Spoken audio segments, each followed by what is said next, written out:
'Tis the season to be jolly.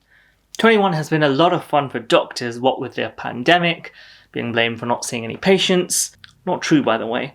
And now this legal case, which has literally sent the medical world into meltdown.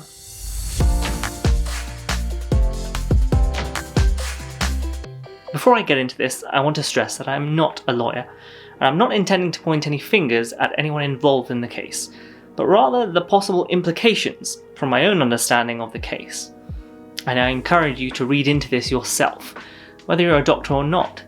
At the heart of this case is a patient who was sadly born with a spinal issue called a lipomyelomeniingocele, which is a type of spina bifida. This is a condition that can cause symptoms such as leg weakness, difficulty walking, as well as difficulty passing urine or opening bowels. Essentially, the root of the argument is that the doctor didn't make it clear enough to take folic acid, which is a vitamin recommended in pregnancy. Here's a weird thing about the case though. The claim is from the now 20-year-old daughter, who is suing her mum's GP for wrongful conception, meaning that she's arguing that she shouldn't have been born in the first place. You what? That don't make any sense. Yeah, it doesn't make any sense to me either. Strange man who sometimes turns up in my videos. What are you doing here anyway? Oh, well, I'm here to represent your viewers, innit? Okay, well, I was just about to explain that in a bit more detail actually before you interrupted me, so if you just... Oh, sorry mate, yeah, go on. Okay, well, as I was saying, let's break this down a little bit. Firstly, the GP actually did recommend taking folic acid, and there's evidence of this in his notes. They're not disputing the fact that he said it, but that the doctor didn't actually make it obvious enough to the patient. They didn't make it clear enough that they must be taking folic acid before pregnancy. And to me that sounds pretty scary. To give a hypothetical example to illustrate the oddness of this, if I know a patient has high blood pressure and I recommend taking medication for this, but the patient makes a fully informed decision not to take it, I can't actually force them. I'll do my best to recommend and encourage them to, but if they decide not to and they have the capacity to make that decision, that's their decision to make. And if further along the line, the patient then has a stroke as a result of having a high blood pressure for many years, could I theoretically be sued for not forcing the patient to take the medication? Because that's what the ruling suggests to me. But there's something even more unbelievable about this case. This particular spinal condition is not actually prevented by taking folic acid.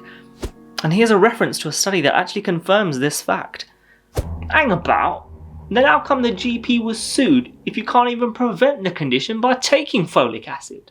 Well, the argument is, and I still can't quite get my head around this, that if the mother had understood the importance of taking folic acid after speaking to the GP, she would have started taking it and would have delayed becoming pregnant until she'd taken it for a few weeks.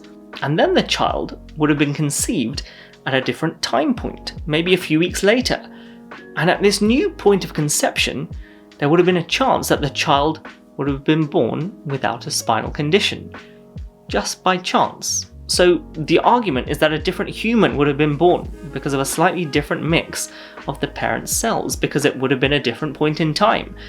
And I just don't get why this has any relevance to their GP. Eh? Yeah, I know. Let's apply this principle to a hypothetical scenario based on the implications of this ruling. Let's say you give birth to a child with some rare genetic condition that causes some disability. Then 20 years down the line, your child decides that they want to sue your GP because they didn't force you to take contraception. Because if your parents had been taking contraception, you simply wouldn't have been born.